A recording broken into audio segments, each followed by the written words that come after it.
Hi, this is Todd Howard of Bethesda Game Studios, and we're here to show you a sneak peek at our latest game, Skyrim. Each time we do a new Elder Scrolls game, we'd like to start fresh, and Skyrim is no different. Coming off of Oblivion, and then the team did Fallout 3, we had a huge list of things we knew we wanted to do technically with the current generation of hardware and PCs to bring a virtual fantasy world to life. So we've rewritten the render, we've rewritten all the gameplay, the scripting language, the faces, the foliage, and all this comes together in our new engine we call the Creation Engine.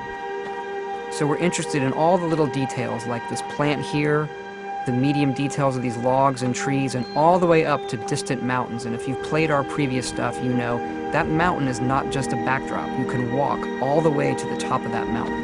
And it's a huge world. Like our previous games, you can create any kind of character you want and then go do what you want. The game's primarily designed as a first-person game, but you can also play in the third person.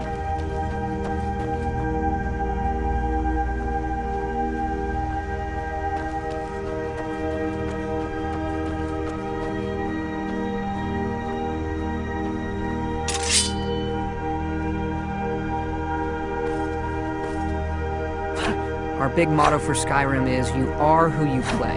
So whatever you have in your hands and whatever you're using, you're going to get better at, and then you're going to level up.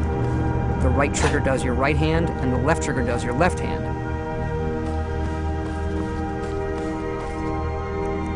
And you could put either a weapon or a spell.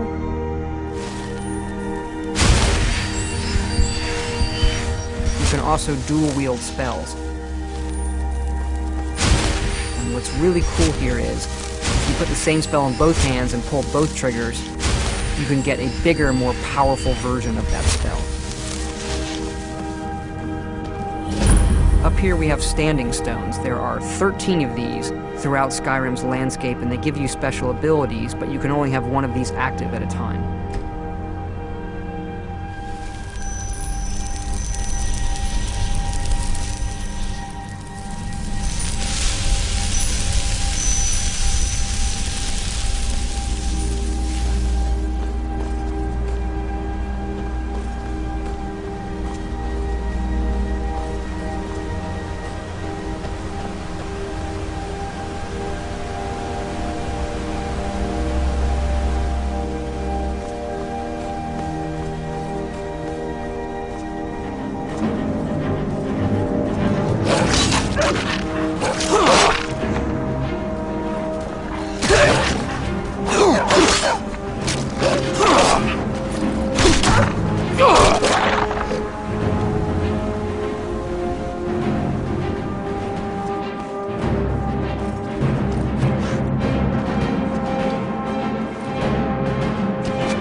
This is your character menu.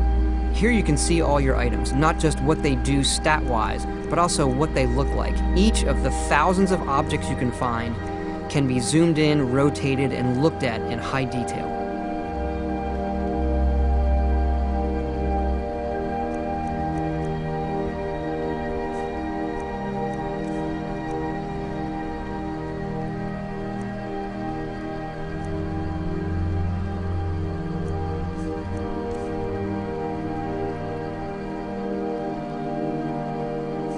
With the skills menu, you look to the heavens, and here you can see all of your skills, how they're progressing, and as your skills increase, you'll push yourself to leveling up.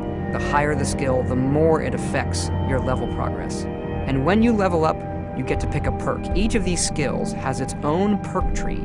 As you develop your character, it's like the game is drawing this custom constellation for who you are. Lastly, we have the map, and we're just going to pull the camera back here and show you how the level of detail system works in the game. We're just rendering the whole world.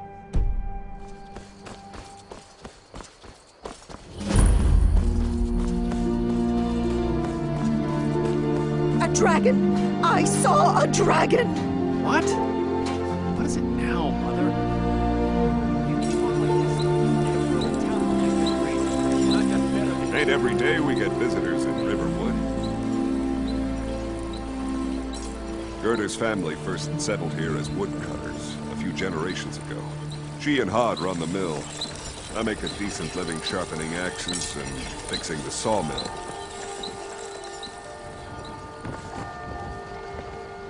Here for work? Get an axe. And bring me all the wood you can chop.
This mountain here is the tallest mountain in Skyrim. It's called the Throat of the World.